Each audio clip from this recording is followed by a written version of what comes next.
We're back with our 12 major scale series. We're on B major scale today. Let's get started. We're going to start with building our scale, then we will move forward with becoming familiar with some enharmonic spellings, then we will exercise some of those fingerings we're not comfortable with, and we'll end with working on the first octave of our B major scale. As always, the first lesson of our 3 lessons on each week, we focus on building our scale using our piano and our whole half-step scale pattern. First, you need to find B on the keyboard, and then you need to add your letters on all of the white keys. A through G is our musical alphabet, so when you get to G, start over. So that's B, C, D, E, F, G, A, B. And again, reminder that a scale is just 8 notes that start and end on the same letter, and we figure out what the sharps, flats, or naturals are using our whole half-step pattern. Next, just add some arrows or lines going from one letter to the next. I like to do the angled lines when you go from a white key to black key, just to help to be sure that we don't skip any of those notes. It can be easy to overlook a key, especially when you're not using a real keyboard and you're just using a screen. This will help us to know which keys to select once we get to our whole half-step pattern. This time, I highlighted each word in that pattern and I color-coded it with the arrow. If it says whole step, I made 2 arrows the same color as the highlight. If it says half step, I made 1 arrow be the same color as that word. So the first 2 arrows are the same color. The first one is whole step, so the first 2 arrows are maroon. The second one is a whole step, so the next 2 arrows are orange. The next one is half step, so I only used 1 arrow and I highlighted it purple. The next one is whole step, so I highlighted 2 arrows. The next one is whole step, so I highlighted 2 more arrows. The next one is whole step, so 2 more arrows. And the last one is half step, so 1 arrow. Now you can take the letter of the second arrow of each highlighted word, or if it's a half step, you just take that letter and you can put them together to know if it's going to be sharp, natural, or flat. To clean it up a little bit, I put dots on each of the keys that we will use to figure out what this scale is. Then you have to know what those key names are. So as always, when we're moving to the right, the black keys will be the sharp name. So the black key next to the C key is C sharp. The black key next to the D key is D sharp, and so on and so forth. That means your B major scale will be B, C sharp, D sharp, E, F sharp, G sharp, A sharp, and B. That's a lot of sharps, and some of those you may not be very familiar with. If we compare this to the B flat major scale, you can see that every single note is different than the notes that we're used to. But if you're comfortable with the enharmonic spellings of these names, you might notice that a lot of these notes might feel very similar. For example, A sharp is the same as B flat. A sharp is in the B major scale. You just have to get used to looking at A on the staff, but playing what you're used to playing, which is B flat. So you have to tell yourself A sharp is B flat. D sharp is the same as E flat. So you're used to playing E flat in the B flat major scale. You just have to get comfortable with looking at D on the staff and knowing that it's going to be the same fingerings as E flat. If you've been going through this series with me, you might start becoming more familiar with some of the other ones, like G sharp, which is the same as A flat. It's just G with your left pinky down. C sharp, which is the same as D flat, which is just right pinky only. And F sharp, which is the same as G flat. Instead of using the pointer finger for F, you're going to use the ring finger for F sharp. A sharp is the new one that we may not be very familiar with. And like I said previously, it is the same as B flat. So to become more familiar with looking at these notes on the staff and not having to think so much about the fingerings, I created an enharmonic spelling exercise. I broke each one of the sections down, and first I used the flat notes because more than likely you're probably more familiar and more comfortable with the flat notes.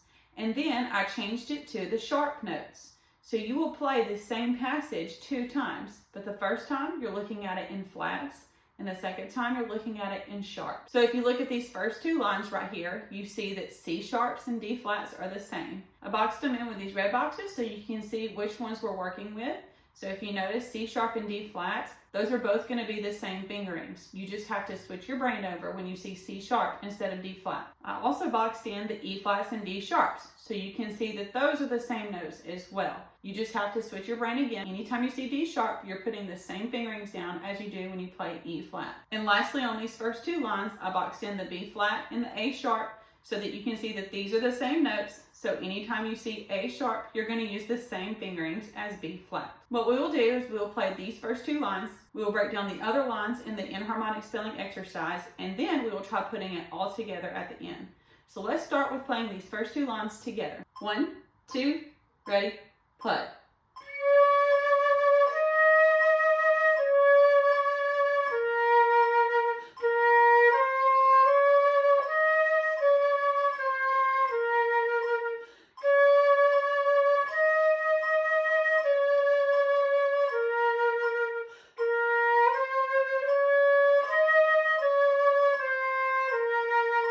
Next 3 lines, we're going to add in some eighth notes, but we're still playing B flat and A sharp and D flat and C sharp. 1, 2, ready, play.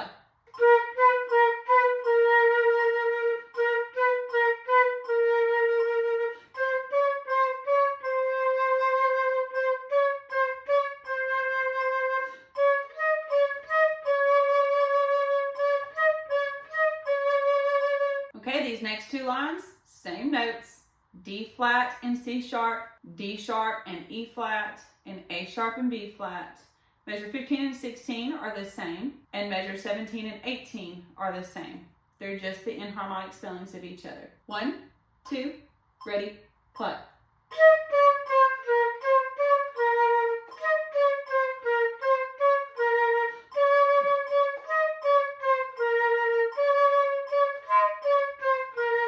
Okay, we've broken down each section individually. Let's see if we can put it all together and play top to bottom on the enharmonic spelling exercise. 1, 2, ready, play.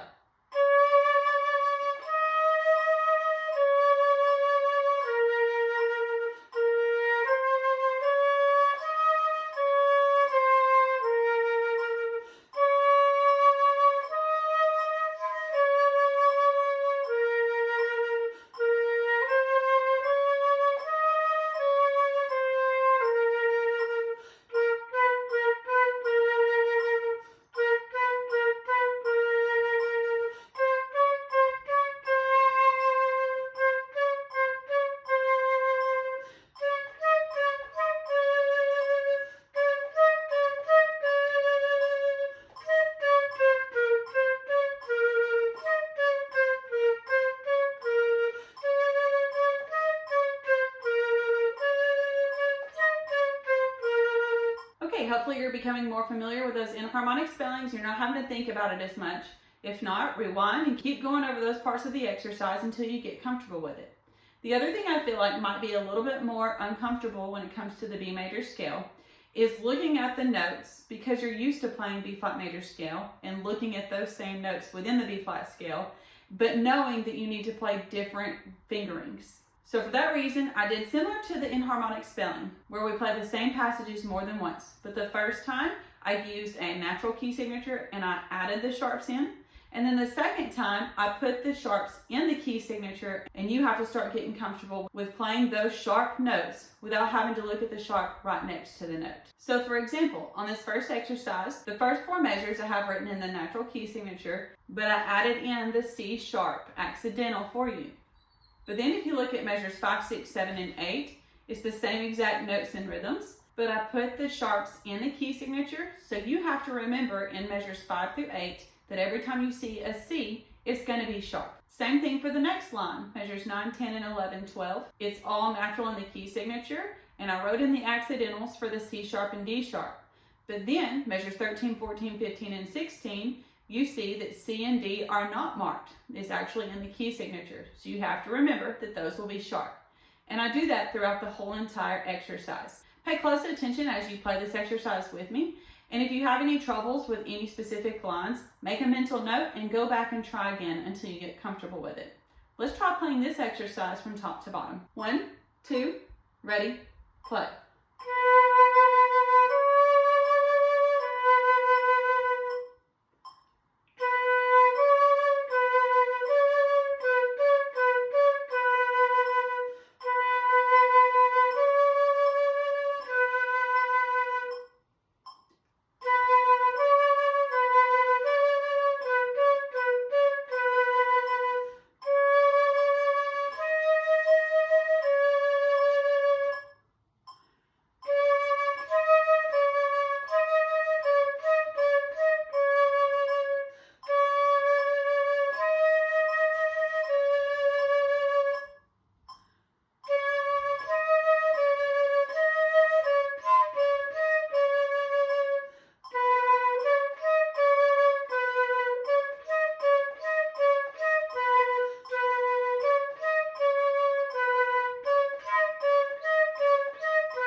Okay, the next 3 exercises I did similar to that exercise there, except for I did many more measures for the exercise. So for example, this first exercise is 23 measures long.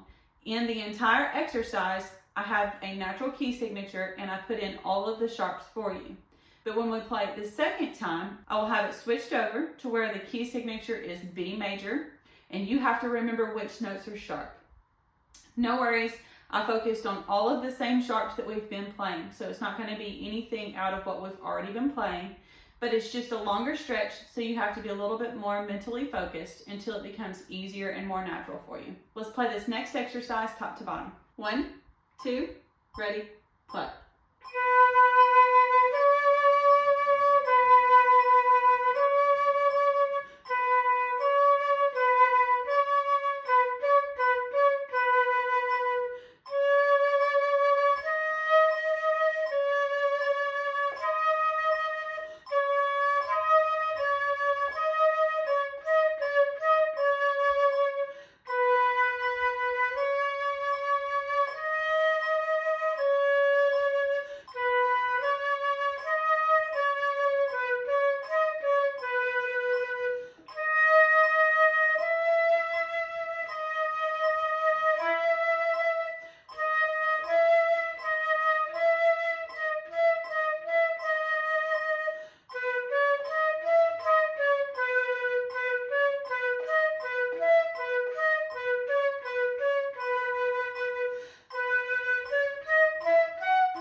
Okay, let's try it again, but now the key signature is written in B. 1, 2, ready, play.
Okay, we're going to expand up a little bit on this exercise into the G sharps and A sharps and the upper D sharp and C sharp. It's the same notes that we're used to. We're just playing them up an octave. Don't let it scare you away. This exercise is the same as the last one, where the first time we play it, all the sharps are written in for you, and the second time you have to remember them. Let's try it together. 1, 2, ready, play.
Okay, let's try it again with the B key signature written in. Don't forget your A sharps and G sharps at the top And your D sharps in the upper register are the same as E flats in the upper register, which is every finger down. Let's try this one top to bottom. 1, 2, ready, pluck.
Let's try one more exercise like this before we move on to playing our B major scale. 1, 2, ready, pluck.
Same exercise in the key of B. 1, 2, ready, pluck.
Okay, the last three things that we will do is we will focus on the first octave of the B major scale. The first time, I added the sharps in for you. The second time we read it, it will be with the key signature added in, so you have to remember the sharps. And the last time that we play it, it will have some notes blacked out, so you have to start memorizing some of the notes in the B major scale. Let's first try it 2 times with the sharps added in for you at 2 different tempos. The first one is tempo 80. And because we're only playing the first octave ascending and descending, what I will do when we get to the B right above this staff, I will recount us off and we will start at the B at the top of the staff on the second red box and we'll work our way back down. So you'll have a count off in between going up and coming back down. 1, 2, ready, pluck.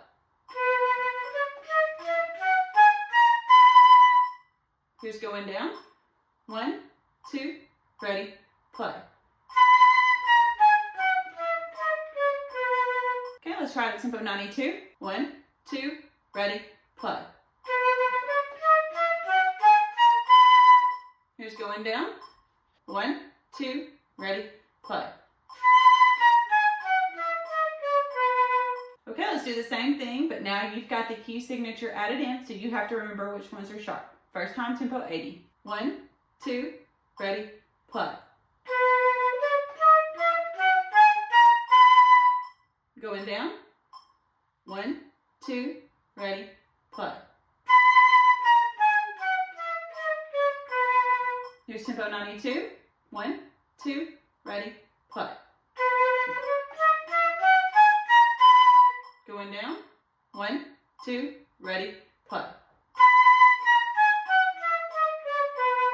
Okay, last time, same thing, tempo 80 and tempo 92, going up 1 octave and coming back down 1 octave. But this time you have to memorize a couple of the notes in the B major scale. Here's tempo 80. 1, 2, ready, play. Going down. 1, 2, ready, play. Here's tempo 92. 1, 2, ready, play. Going down. 1, 2, ready, play. Okay, B major scale is quite tricky. It's got lots of sharps and it's got lots of notes that we're not familiar with looking at when they're written in the sharp key. I hope that this lesson helped. Please let me know if there's any other way I can change it or add to it to help make it easier for you. These lessons are for you and I enjoy creating them, so just let me know what you need, what works best for you. Next lesson, we'll focus on memorizing a few more notes and we'll work on the arpeggio. Come back for some more fun exercises. See you next video.